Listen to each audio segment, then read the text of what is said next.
Our fight to eradicate corruption, maladministration, unethical leaders, and the abuse of taxpayers' money by those in power continues. It's fresh, it's fearless, and focused. The Outer Hour, where your voice matters.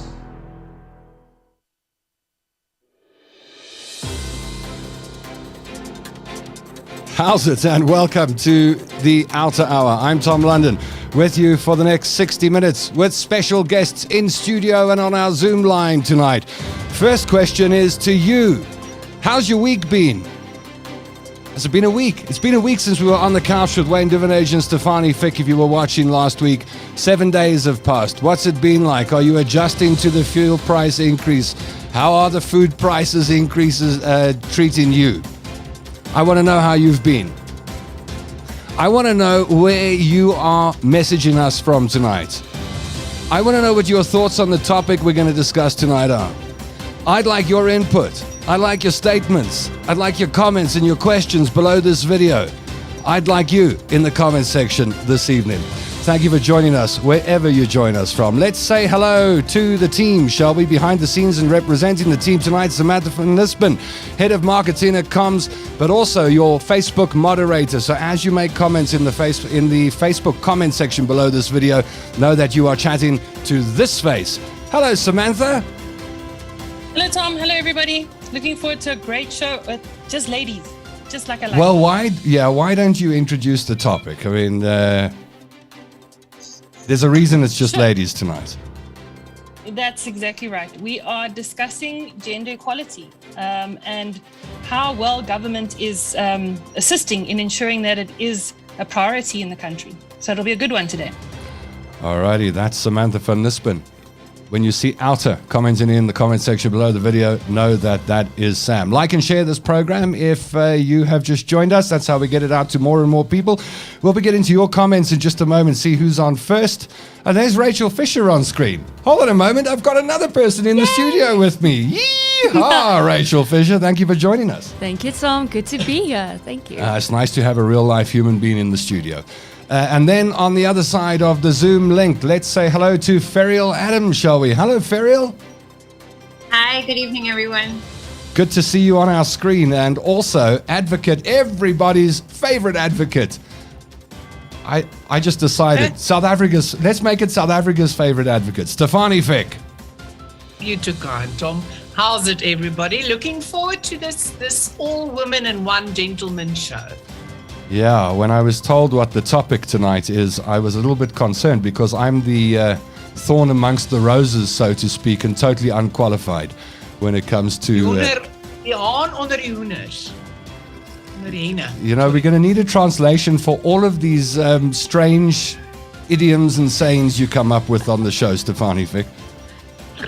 And you know we've got more than one language, so we're going to need about 14 translators in the studio. Die haar onder die hoene. We'll work that out. It's good to have you on. Onder die henne. It's exactly what you said, just in Afrikaans. Okay.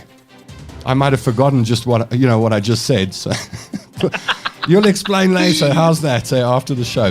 Let's see who's on board. Who's the Chief Whip tonight? Claire Feldman is the Chief Whip. Evening, Team Outer. First on board is Claire. Who else have we got and where are you from? B. Mundy Castle says hi from Manchester, United Kingdom. Hello, B. Nice to have you with us. Christine Phyllis says, hello, Outer. Good to see you from Turkey, Cape Town. It really is a beautiful place, isn't it, Turkey? Abin Seda says, evening, folks. We've got Diane LaRue. Hi, Tom. Great to see you. Bad week with all the price hikes. Hi, team from East London. Nice to have the Eastern Cape on board tonight. Thank you, Diane. And yeah, everybody is feeling the pinch. Hey? David Johnson David Johnson started with the first comment, but nice to have you on board, David. Who else have we got? Ndangano's on board. Good evening. How's it, Ndangano? Good to have you with us this evening. Thanks for joining us. Looking forward to your comments tonight. Craig Kent says, evening to the Outer team and fellow supporters. Dion de Swart says, beauty show tonight. Yes, and I'm representing the males on the beauty. Can you imagine? Tolo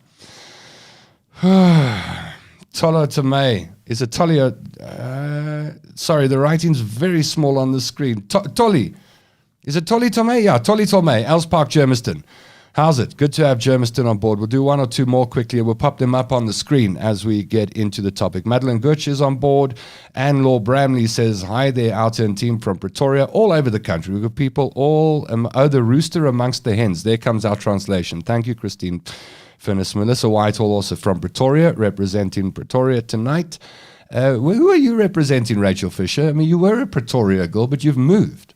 How about South Africa, Tom? Let's just say I represent South Africa. Okay, well, I wasn't expecting that. I thought you were going to say Cape Town because that's where you live now. I've lived a couple of places, so I'm sticking to that one. That is my common denominator. A true gypsy, huh? Yes, absolutely. Alrighty. Let's talk, the topic of the show, it was written up as gender equality, but I'd like to talk about inequality, actually, if I may flip this on its head. Inequality. I think most of us, if not all of us, could agree that inequality, especially forced inequality, institutionalized inequality, is not a good thing. It's not a good way for society to develop at all. So let's talk about inequality, shall we? And work the equality into it. But let's start with the problem. And let me ask Rachel Fisher first up. What is gender inequality? That is a very good question, especially now that you flipped the script on this, Tom. We need to consider, first of all, this is a fact. This is our reality. Inequality is something we see daily when we travel from work to home. And we see it in our homes as well. And we also realize with gender inequality that who are those that are actually suffering?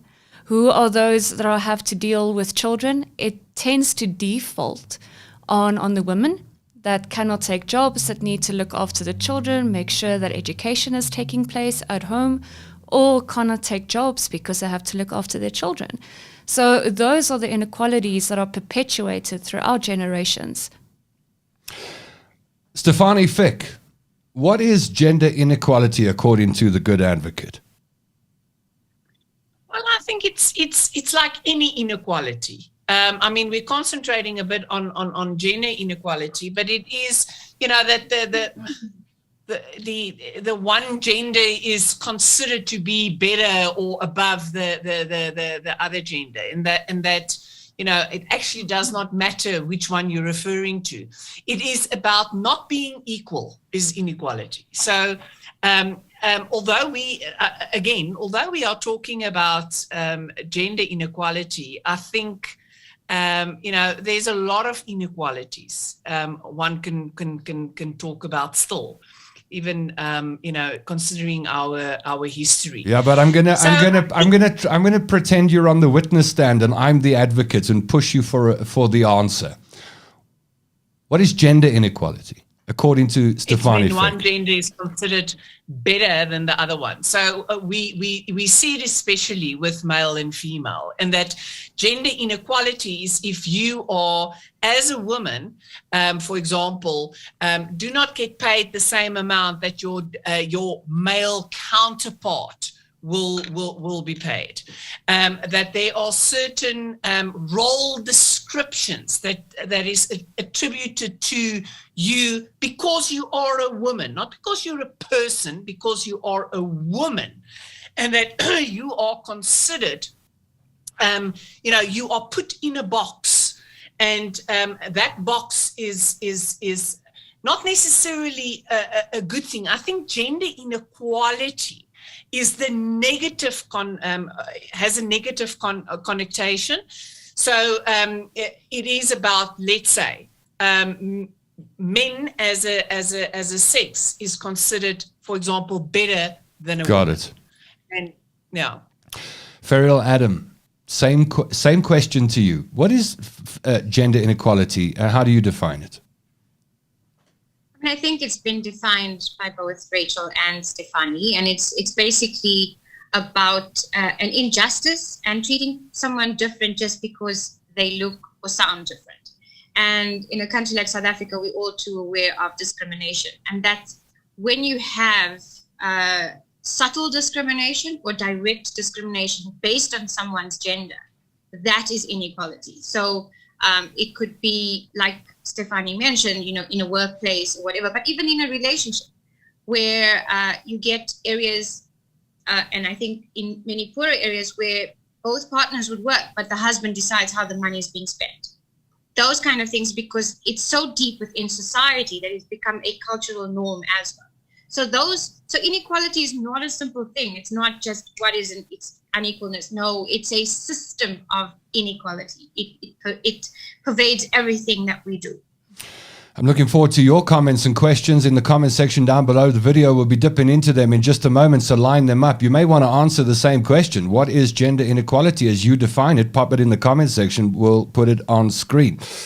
Let me go back to you, Ferial, and ask you, you mentioned it's a complicated thing. So let's start digging below the surface, shall we? And let me ask you, when did you first become aware that there was such a thing in this world as gender inequality?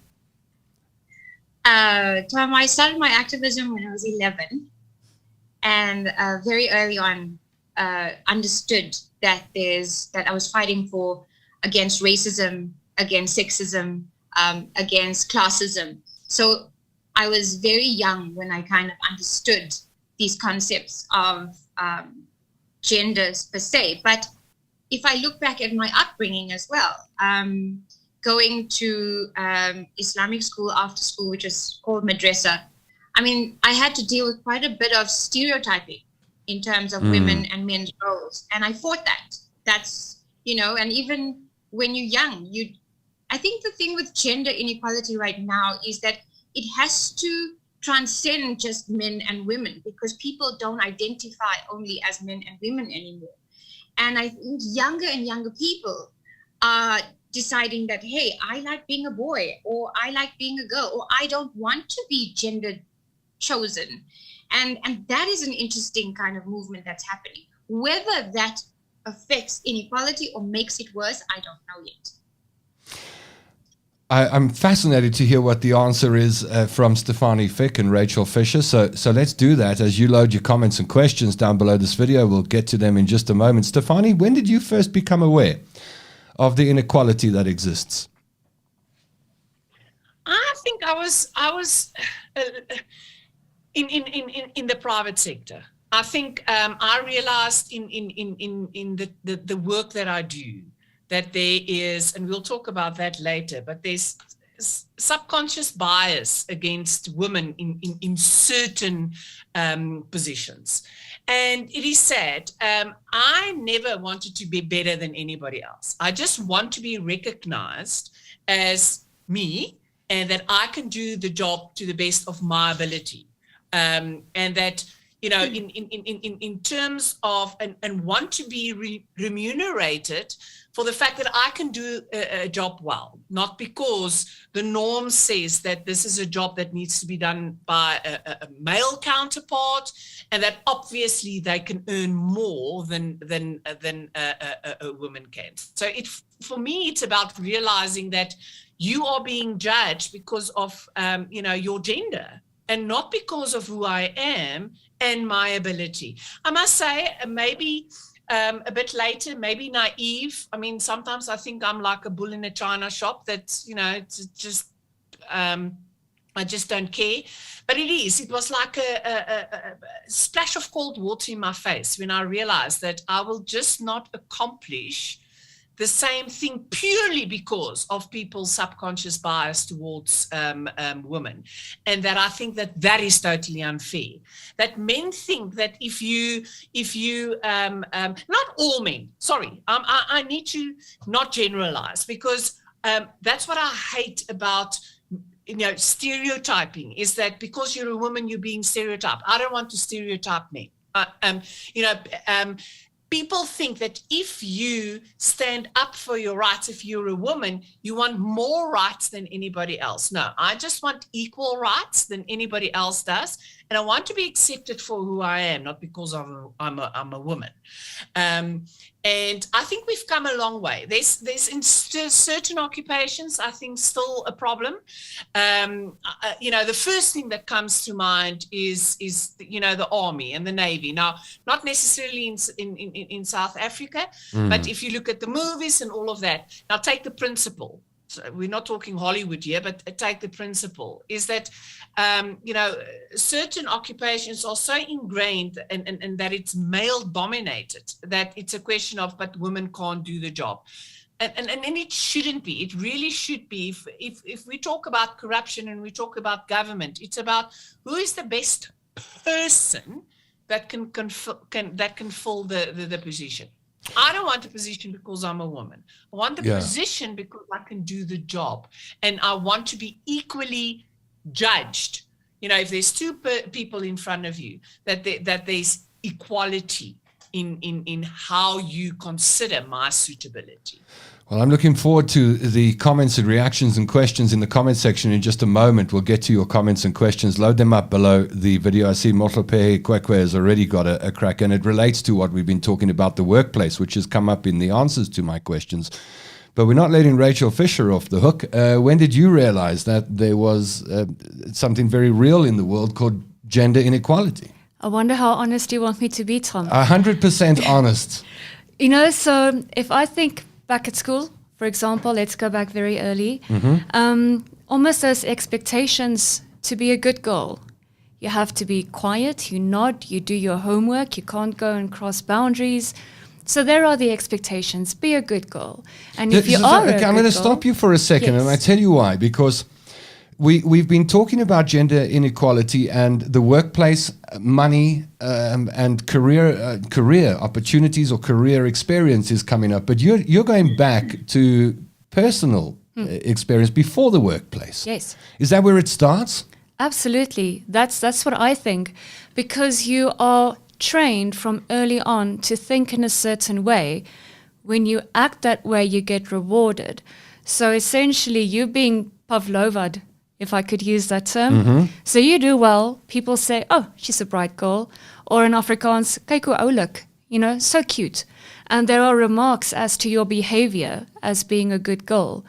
Then when you continue that way and you get rewarded for that behavior, and you go on and you have the opportunity to go and study, then you also realize how ingrained that pattern has become in your own thinking.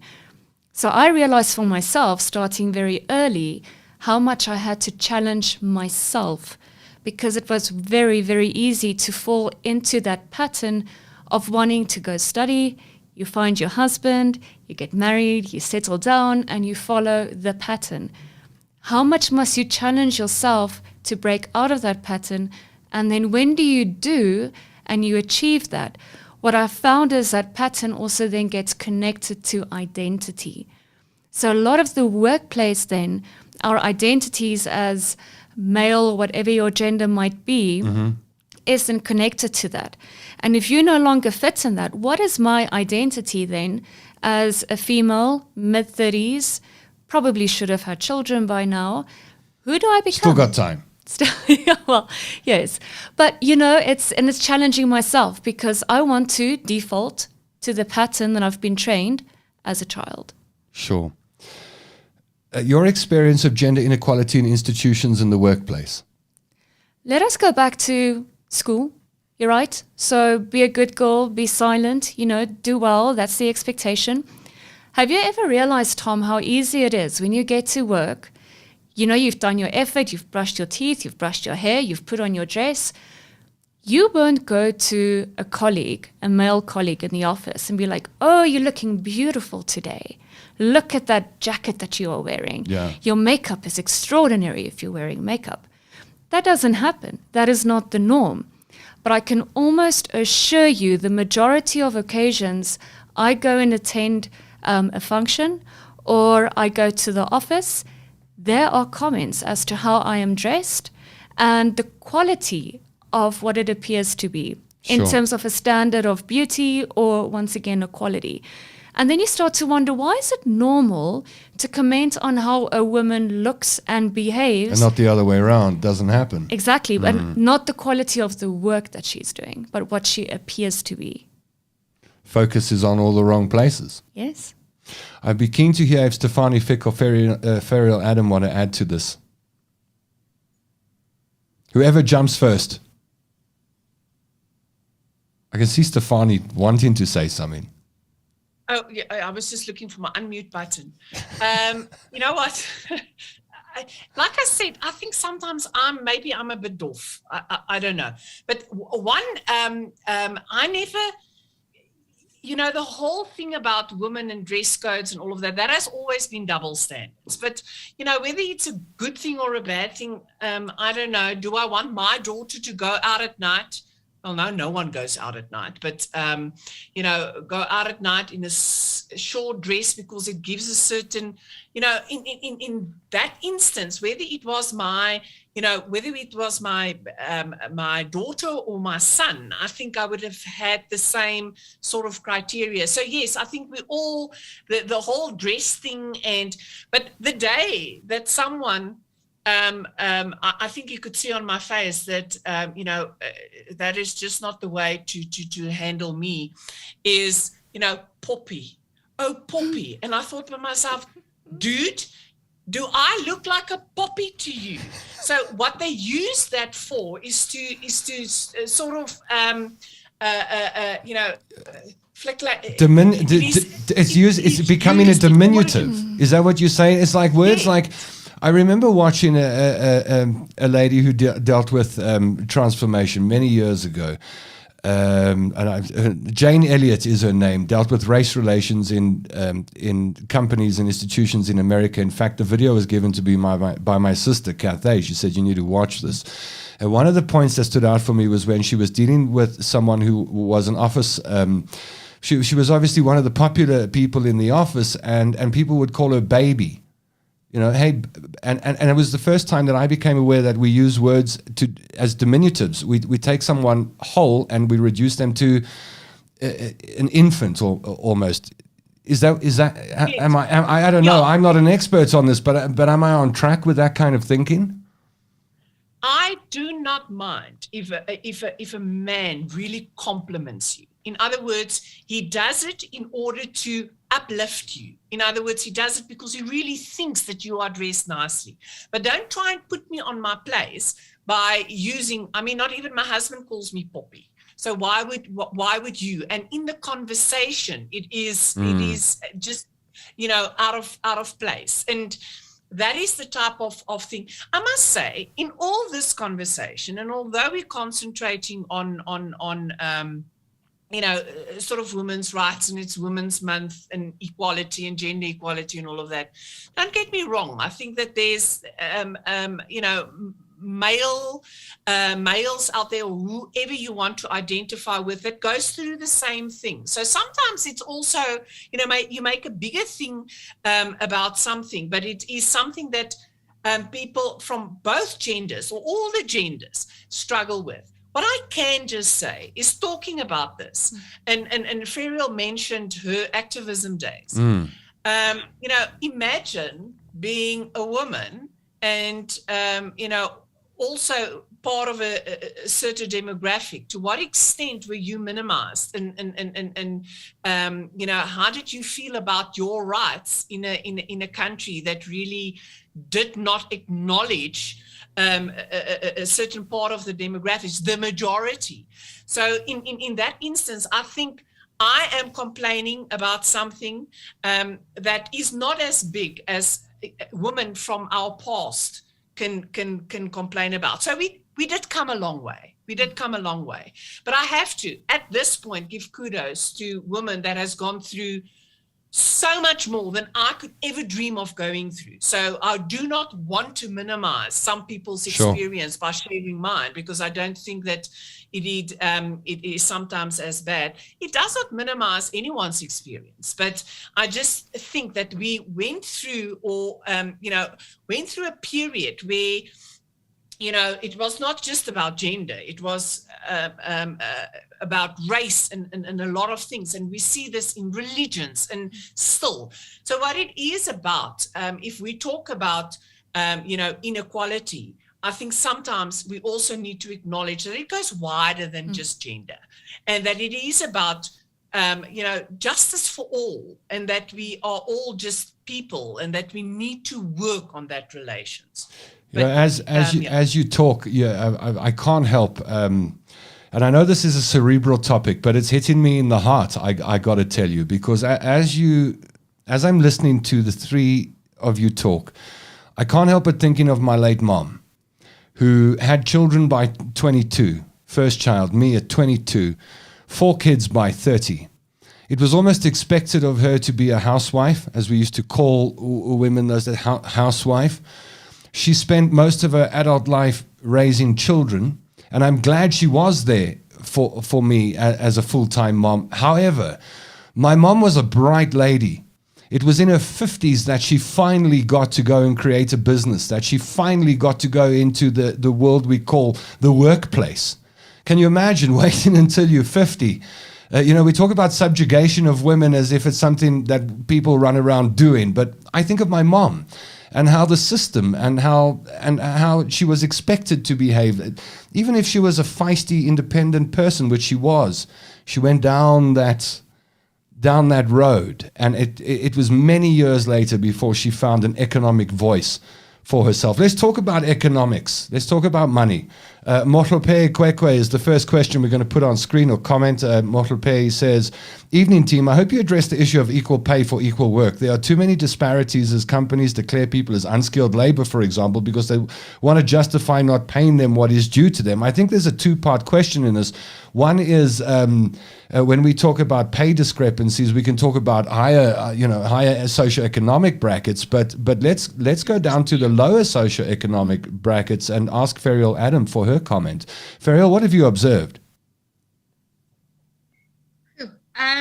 So just before we actually get into that question, I think that the kind of comments that we're talking about just now about how have you felt gender inequality, etc. I think that those kind of, oh, you look pretty today and whatever, not to minimize it at all, but they're just the tip of the iceberg of what we mean when we talk about gender inequality. Mm-hmm. And I want to repeat that gender is a systemic issue. And so it's in our policies, it's in our laws, and that is why South Africa has a gender commission. It's why we have legislation in place. We've got good stuff in place. Whether the implementation is there, that's another story. Yes, and there's something called, in terms of what you asked now, in terms of economics, there's something called feminization of poverty. And basically, it's for us to understand that for women at more kind of poorer communities, etc., there's more discrimination. So there are more poor women than there are poor men. Mm-hmm. And women are more likely to fall into poverty because of gender-related factors. Now, let's give you an example of COVID. The majority of the people who lost their jobs were women. The majority of people who had to take care of the kids or orphans or the families who were ill were women. So that kind of care work also falls on women, and it becomes a burden, in a sense, I'm using it broadly, that forces women to be the ones that takes care of things. And in some places, they actually looking at how do you monetize care work. And if you look at that, women are contributing far more to the economy than we actually realize. So men who go to work and come back, they have their food made, their house is clean, their kids are educated, their homework's done, the food's done. All of that, if they take the hours women contribute in terms of building that one person, it's trillions in terms of the contribution to the economy. So that's how we need to look at gender. It's a much deeper, systemic kind of issue. Let me throw some comments around that are coming up in the comment section. Here's one from Ndangano who says, gender inequality starts at an early age, going with what Rachel was saying a bit early on. As a girl, even when you grow up. Claire Feldman says, our female sportswomen have fought for equal pay. I mean, you see huge inequality in pay in the sports arena, don't we? And then here's an interesting comment, and I think it prompts a question. Tyron Richard Sykes says, my ex-female boss was a bully. It was clear she was getting us back for previous inequalities she dealt with. And the reason I'm putting this comment on screen, and the question I'd like to ask is how difficult or easy it is to keep this from becoming an us versus them situation. Or should it be an us versus them situation? Ferial? Yeah, I mean, I think that, look, the bottom line is we have bad managers in the country. So you have a bad female manager. It's not because she's a woman. She's a bad manager. And that is something that we also have to understand. You have 1,000 million more men managers, and they can be atrocious. But no one says they're bad because they're male. And that's the thing. You have to look at the person's personality, the style. You can't make a generalization that it was because of the inequalities she experienced, unless she voiced it. I can't say that's your person. But I think that you can't say that someone is a bad manager because she's a female. You can't say she's a good manager because she's a female. Sure. Sharon Dudley Bryn has put a comment on the screen. I'm putting some of the provocative stuff up as well. I don't just want the sterile comments. Here's one that says, I've just tuned in. I hope this is not about the woke. And I mean, woke is a word we've only become familiar with in the last decade or so. But let me ask Rachel about that. How do we keep a conversation like this real and not woke sound bites? I think let's first of all be honest and then acknowledge the fact that gender equality is currently a very sensitive topic, not just in South Africa, but internationally as well. Bringing up then this woke society then is also taking cognizance. We see it in them, they, she, her, him, and it's so many elements that come to the fore for us to take into mind to make sure that there are accurate descriptions we have of people. And it makes us comfortable, sometimes even scared, because you might trespass. Somebody's sense of dignity, maybe come across disrespectful, and that can create a barrier to the communication we have. So, in the one hand, we need to realize that this is an important topic, but let me ask you this. I think I'm Yes. going to ask everyone for this because Clive Beckett, who is known, I mean, if you watch the show on a regular basis, Clive is there with the provocative comments. And here's one from Clive. Clive says, with all due respect, sir, there are more important topics at play here than your subject tonight. The country's facing a power crisis of catastrophic consequences. How important is this topic in the greater scheme of things? Sure. Well, I mean, I don't know who wants to jump in, but I think that, look, you have to look at a society as a whole, right? And one of the gender disparity in South Africa is very glaring at us, and it creates inequality and it creates disrespect, and that's kind of feeds into other issues, right? Yes, the power issue, the electricity issue we're facing is enormous, and let me tell you, the water issues are just as bad that we're dealing with, right? But the thing is, if you're dealing with more than 50% of the population who are subjected to extreme violence on a daily basis, and there's no protection, and there's no particular processes where people can have protection, then I think there's something wrong with our society. Yeah. So even within, let's take COVID again. One of the biggest things that happened during COVID lockdown was abuse of women, violent abuse of women. And we can't say that is, people are describing that as another pandemic because it's so bad. So it's, yes, we have an electricity issue, and we deal with all of these issues every single day. Today is a topic we're talking about, another pandemic that could get out of hand if we don't bring ourselves to educate the young men in our lives, educate the older men in our lives, and educate women as well about these kind of inequalities, about the system that needs to be challenged. Then I think we can't change one thing in a society if we want to build a bigger society that's beautiful. Dijeng Sabusi says, I'm a gender practitioner in a municipality. It's too big to fit on the screen, but let me read it out. And there is a tendency for delinquent compliance when it comes to gender transformation. Diversity and equity management, empowerment by stakeholders and role players responsible to ensure, and this is what I find interesting, there is meaningful action and less talk about gender issues. So let's start looking at some of the solutions, shall we, and what meaningful action means. Let me ask Stefanie Fick, what do those two words mean to you, Stefanie? What is meaningful action in this regard? Meaningful action is, at this point in time, just any type of action. What we've seen is the inability to address some of the problems. So just out of interest, I hope I'm not wasting everybody's time. No. But Claire has asked if equality is a human right. So yes, it is. It's in our Bill of Rights. It's number 9. So it says, no person may unfairly discriminate directly or indirectly against anyone on one or more grounds, which includes race, gender, sex, pregnancy, marital status, ethnic or social origin, color, sexual orientation, age, disability, religion, conscience, belief, culture, language, and birth. And I think to ask to answer Clive's question is that yes, there's a lot of problems in South Africa. And how do you eat an elephant? Little bit by little bit. If we cannot give the respect to our Bill of Rights, then I don't know what we are doing.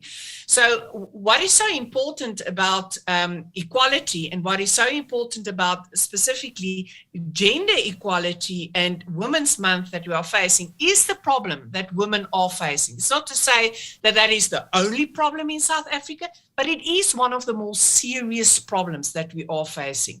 And let's look at corruption. What happened? The police are not able to investigate matters. I can promise you they are not even able to investigate proper cases in terms of gender-based violence. And I'm not even talking about a victim that has to walk into a police station, a victim of rape, that has to explain to a male in a police office that is not the best environment to be, and lay a complaint, then go through a process that not a lot of us understand. I mean, I studied law. I mean, I prosecuted. So I have an understanding of what's happening, but not everybody does. It's one of the most clinical and cold processes that you can go through. And although rape traditionally is connected with women, I'm talking about any person that goes through that type of offense. Now we need to talk about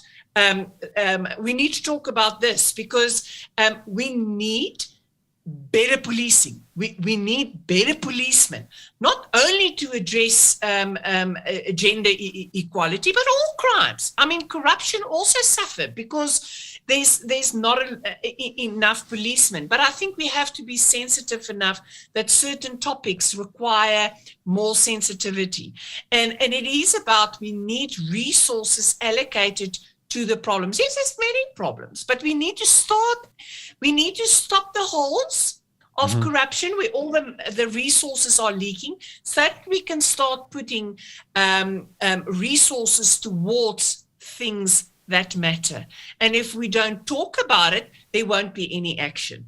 So it is about taking action against all these things in South Africa that is becoming a problem.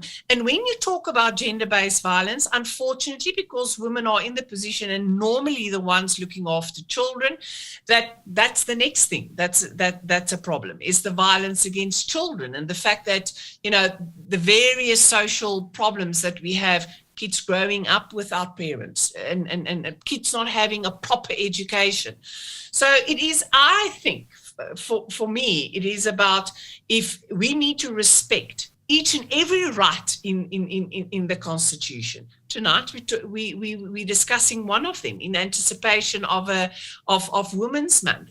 But if we can't respect our Bill of Rights, then what are we doing? So, Clive, get in there and let's discuss, because maybe we can find a solution that will create a better South Africa for all. Well, let's spend the next 20 minutes talking about solutions. If you have a solution, if you have an idea about solutions, if you have a comment about solutions, pop it in the comment section down below this video. Ferriel, I don't know whether you're monitoring the comment section, but Craig Kent says, I'm sorry, Ferriel, but you can choose. No, I'm sorry, but you can choose argument by convenience, Ferriel. May have been can't there. If men were meant to give birth and look after children, they would have been biologically made to do so. This just goes to woke nonsense. This is an old chestnut. Do I need to comment on that? You don't have to. But the reason I think the reason I bring it up is probably something you've encountered before, and probably most women have encountered before. Yeah, this has got nothing to do about being woke. I mean, I think that's also using the term woke is being woke, you know. And I think that it's about a system where if we want to build it, like Stefani's talked about, if we want to build a country and a society where we all respect each other and work with each other, then we need to understand that there aren't particular roles that belong to particular people. We've proven that time and time and again. And you know, it's a gazillion years later, we're still trying to prove that we can do things. And I think that is the problem. I was going to add one more thing. Sorry, my cat's moving across the screen. You were waiting all the time for that. You're going to have to give us the name of that cat if they appear in on the outer hour. Yeah. So, I mean, I think that dealing with gender also is not, we shouldn't be siloing it. It's not gender. We deal with gender over there. We need to look at it in everything we do, in the economics, environmental issues. You know, I remember looking at gender and climate change because a lot of climate change impacts will affect poorer communities harder because they don't have the things to withstand the kind of weather climate changes we're going to have. So the people then most hit are women because they're single-headed households. And so you try to look at a specific area of how do you work with that within climate change. And I remember going to many local municipalities to try and have these meetings around gender and climate change. And every time we'd ask for the meeting, they'll be, yes, let's go for the meeting. And when you get there, the HR manager's there. And we're not dealing with affirmative action. That's not what we're talking about. It's about looking at gender must become part of and parcel of everything that we deal, because the truth is, whether you like it or not, whether you woke or unwoke, is that we live in a patriarchal society with its very male-dominated society. We do. And so we need to move. If we want to live in an equal society, then we have to put this on the table. And I'm not woke. I don't even use that term. But I think as a person, I think that we need to be true to ourselves when we say we want equality. I see Craig says, read the rest of my message. I think that's an instruction. I'll read the rest of it. I read the rest of it. The reason I don't read the whole message out normally is because it doesn't fit on screen. And I understand you wanted to get a long point out, Craig, but I couldn't fit the rest of it on and didn't read it. But let me read it. In all fairness, the arguments of inequality in pay and treatment and freedom to choose as a female is historically bad. And that needs fixing ASAP. But seriously complimenting someone because she's female and arguing this is condescending minimizes the problem, is what Craig says. I think that was you that brought that up, Rachel Fisher. Yeah, well, why does it minimize it? You know, if we consider, going to Ferial's point in terms of literacy rates, it is proven that women, especially in rural areas, have got lower literacy rates. That leads to dropouts, and that leads to consequences. We wonder, part of the reason why South Africa is where we are, look at previous generations. If we are not looking at this gender equality and how we treat our daughters, our wives, our sisters, and our family members, what is society going to look like in 10, 20 years? Yeah. All right. Just on that, yes, sorry, go ahead. Can I just of course, go ahead. Because Rachel reminded me of something. You know, I think it was quite many years ago where the UN had this whole, like they have these themes each year. And the one was educate a woman and you educate society. Yeah. Yes. Who fixes this? Whose job it is? Everyone. What is government's responsibility in all of this? Perhaps if I can jump in here as well. So since this is such an important topic in our Bill of Rights as well, in our Constitution, we also have a Chapter 9 institute, the Commission for Gender Equality. And they should be representing and standing for equality of genders. And across the board, this is not just male-female. We are looking at entire community if we're looking at LGBTQI plus societies. And that is why the commission is here. That is also one of the reasons why we have the show tonight. And perhaps Stefanie would like to elaborate. But very interesting, there's a current list of vacancies for positions to be filled at this commission. So if you actually know of somebody that you feel can fix a problem and stand for a position, why not nominate them? Tell us more, Stefanie. Well, no, I think Rachel is underestimating her power to give the information, but okay. So there's nominations, and what we want to ensure is that, again, like we see with so many other SOEs, and this is a Chapter 9 institution, so very important, is that we are going to keep our eye on whether the right people are considered for these positions. Because we don't want a Chapter 9 institution that's there in name. It should actually be an institution that does something. And let me pull out my book again. So this commission for gender must promote respect for gender equality and the protection and development and attainment of gender equality. So what do you want? You want the Chapter 9 institution that will fulfill its mandate, that will get resourced and then use the resources for the purpose that they were there. And that if we get the wrong people, or people that know one another, or someone that's not fit for the position. So ideally you want people that has got knowledge and experience in this field to fill these positions, because they can then advocate for the mandate of this Chapter 9 institution. But Rachel, please. Oh, and Ferial also wants to go. All right, let's go with Ferial first. Your comments on the Commission for Gender Equality, Ferial? Yeah, and I think one of the things that I would like to add to that is, the Gender Commission, we need to strengthen. We need to make sure that it does what it needs to do. It's spelled out in the Bill of Rights and in the Constitution. But I think also we need to move away from talking about gender issues and as only women. Mm-hmm. And that was, when we started this, we were like, we for women and whatever. Gender issues is not a specific thing that women need to talk about. And that's part of the problem. We need to all engage. And I think that the commission should not just be women. It should be people who are activists, gender activists, the LGBTQI community as well. It should be a mix of people on this commission. And that, I think, would then help to link up all the different kind of issues going on and fighting it. But I think if you just make it all women and then you just they'll deal with their stuff, that's going to be the same. It's just going to perpetuate the issues and inequalities we have in society. So would you agree, would you agree, Rachel, if I said, it sounds silly perhaps, but should men be part of a commission for gender equality? Is there space? Or what I would do is, let's put out a challenge to anybody questioning the validity of this conversation tonight. Why don't you become more vocal? Why don't you, if you're a man, stand up and speak about this? Don't leave it to others. If we have more vocal men, I'm quite sure that there would be a bigger response, and then standing within this commission for this role and fighting together. Stefanie Fick?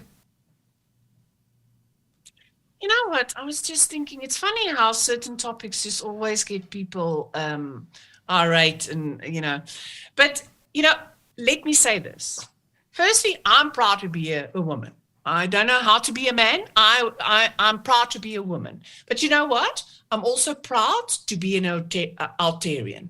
I'm also proud to be an activist. And all I want is respect. That's it's not about forcing it down anyone's throat that I'm a woman. Just know that as much as I will fight for gender equality, I will fight for the eradication of is that the right word? Combat corruption. Let me use that word. In order to make a better South Africa for all. And part of this conversation comes back to, making sure that the institutions that the Constitution provides for is used appropriately, that it comes back. It is good for a community if there is a commission for gender equality, to look at the problems, to do the research, and make sure that everyone's rights is looked after. I sometimes, that's the only thing I hate about talking about women's rights versus anyone else, because the minute you talk about the problems women go through, it is, women versus men. And it is not about that. It is about finding ways of respecting one another, whoever you are. We see, everyone sees people differently, but at the end of the day, I just want to be treated with respect, not in cotton gloves because I'm a woman, but I also don't want to be treated a certain way because I'm a woman. But the same applies to any gender. It is the subconscious bias, and that goes for a lot of things, not just gender. And I think we need to start thinking outside the box. Let's if we fight together, we can bring about change. And acknowledging the fact that it took me a while because I thought, but I don't have a subconscious bias. I do. And the minute you realize you have it, you can work towards being a better person. And I think my message is just realize that there is subconscious bias, and that I can't force you to work with it, but I realize it. And it's all about, all working together. You don't necessarily have to agree with me. That's not what it's about. It's about treating people with respect. There's a bit of a debate going on in our comments section. I can see people engaging with each other, and I see Ilse Soswedel, who's handling, that's Samantha van Ispen, in reply to Vincent, saying corruption, maladministration, and tax abuse, Vincent. Vincent was commenting on Outer, and why is an organization like Outer talking about gender inequality? But Sam's saying corruption, maladministration, tax abuse, Vincent, it is important we get experienced, qualified people on the Commission's panel, hence this important discussion. Does that worry you that we get the wrong people on the panel? Well, absolutely, because, if it's the wrong people, why did they get there in the first place? Is it favoritism that is taking place? Is it because of its cadre deployment? And we're not looking at the merits of the people that are there, but because of who they know. And then if that is the case, that is maladministration, it's corruption of our tax money. And I think to the point of what Stefanie also raised, and Ferial, we want to have sensitization of issues. I do think that if we become desensitized to this, it has a knock-on effect to other factors. These are all connected. So if it's maladministration in one point or another, if it's favoritism in one point or another, we don't want to become desensitized to those factors. We've got 8 minutes or so left before the end of the show. We'll squeeze in a couple of questions and perhaps some of your comments. Dijeng Sibusi says, gender mainstreaming is the responsibility of everyone. And I think there is agreement on that amongst the panelists and the guests tonight. I think in wrapping up, this show really is about the outer supporter, the viewer, the interested activist, the concerned South African. We engage with each other on a weekly basis on issues of national importance. This is a global issue. It's not just a South African issue. It's not something that is exclusive to South Africa. The conversation is not only a South African conversation. It's a global conversation. And if I have one thing to say tonight, that is that around the table this evening, we're talking about it. But what would your message be, Stefanie Fick, to outer supporters who are concerned about electricity, who are concerned about rampant corruption, who are concerned about non-accountability, who are concerned about the problems they have in their daily lives? This thing called gender inequality or gender equality seems so far removed from the day-to-day problems. What would you say to our viewers in conclusion tonight? Okay. Yes, you must please accept that gender inequality and other problems may be someone's biggest problem. That they may have electricity, may not have electricity, but what they are worried about is what's going to happen this evening, when they get home or whatever. So that again is sort of the subconscious bias. Don't for 1 minute think that your problem that you're facing today is everybody else's problems. There is a mother out there that is worried about her toddler or her 6-year-old that needs to walk to school, but she can't go with her because she needs to go to work. So, some of us has got problems. Some of us have the luxury to discuss, the rampant petrol price that has got an impact on each and every person. Some of us have got the luxury to discuss the fact that you don't have electricity because there's load shedding. People just realize that there are people with no electricity, that do not have running water, that we are struggling in this country with having, Ferial can, I think, speak the rest of the night about pollution of our, the environment. So unfortunately, I have to say that, remember, that is big problems, but please accept that may not be the main problem of each and every South African.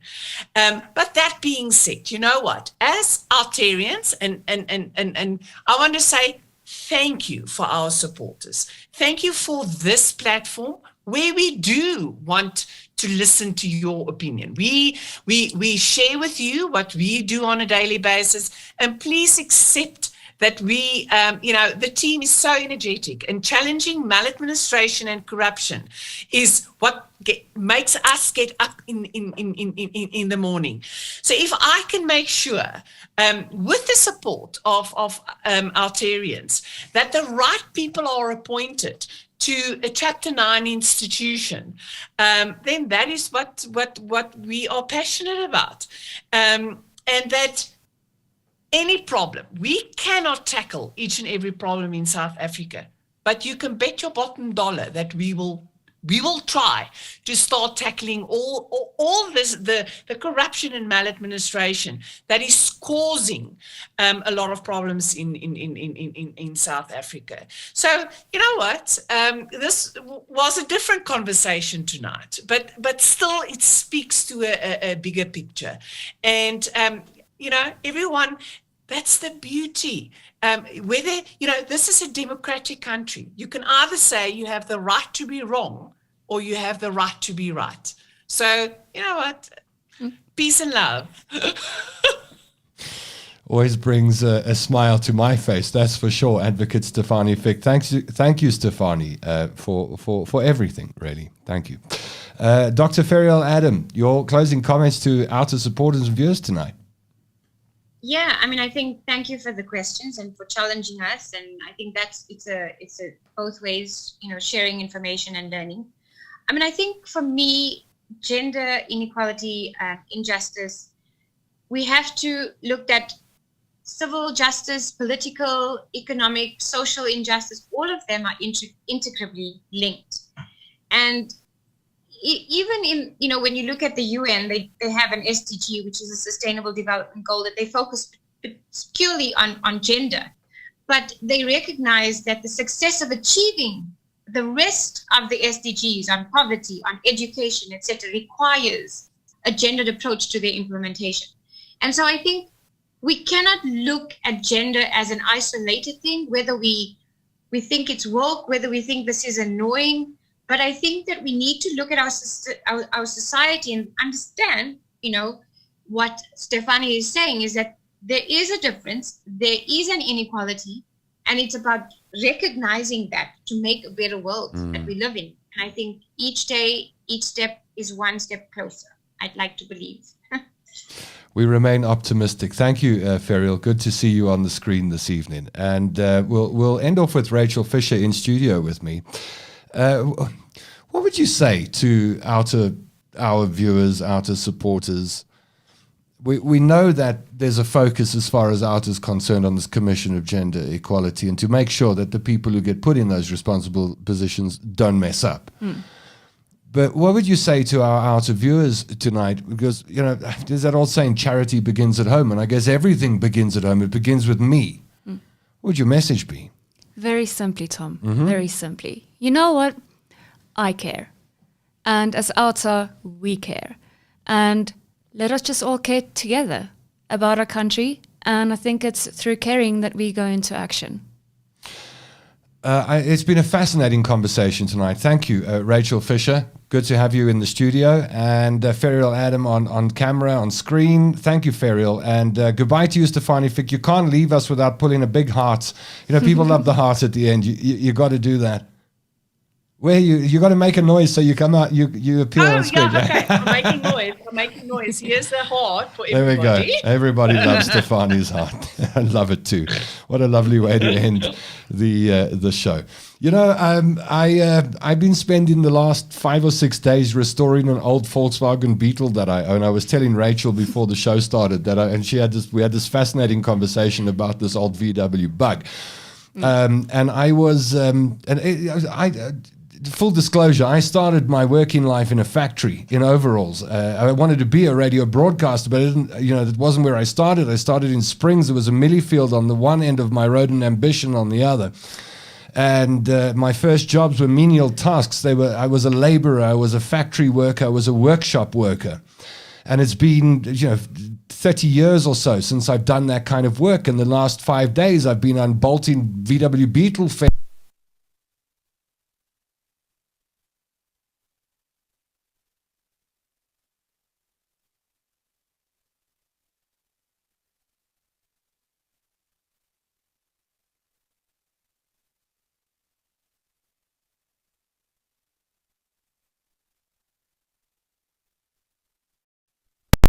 Let me just desk audio on and see if we can get audio back in just a moment.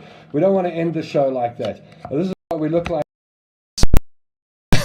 There's a heck of a difference. I don't want to leave without looking like this. There we go. Let's get some lights on. Right. I've got to finish the story, right? So I've spent 5 days doing manual labor. I've been unbolting fenders and sanding body panels, and I'm stiff and sore after 5 days. And my thought was, wow, this is what I used to feel like when I actually went to work. when you had to be there at 8 o'clock and the hooter went off at 10 o'clock and then you had half an hour lunch break. It was like you worked the full day and you got home tired and you went to sleep. And most of my work has been quite cerebral since those days, and I haven't had to work hard physically for a long time. And I promise you, every day since this job of mine, this passion of mine started, I go home thinking about the people who get up every morning and do hard work. The South Africans who build, and the South Africans who dig trenches, and the South Africans who prepare food, and the South Africans who use their physical strength to make money. And I just be dead honest with you. I haven't thought about the hardships that laborers face in South Africa for 30 years because I haven't been one of them.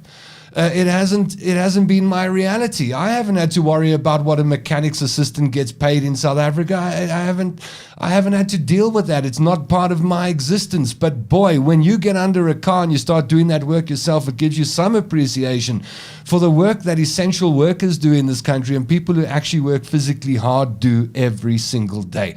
And if there is one point I'll leave you with tonight, because I love these discussions and I don't know what the final the solution is, and I don't claim to be an oracle, but I know one thing: when you put yourself in somebody else's shoes for a day, that's when you learn what it's like to be them. And that's my final comment this evening. I'd like to wish you a wonderful evening.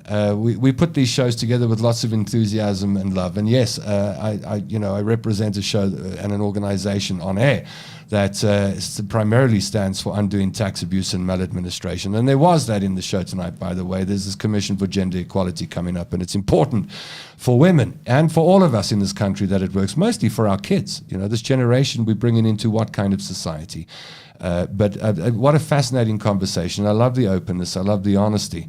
And long may the dialogue and the debates continue as we march towards a better future in South Africa.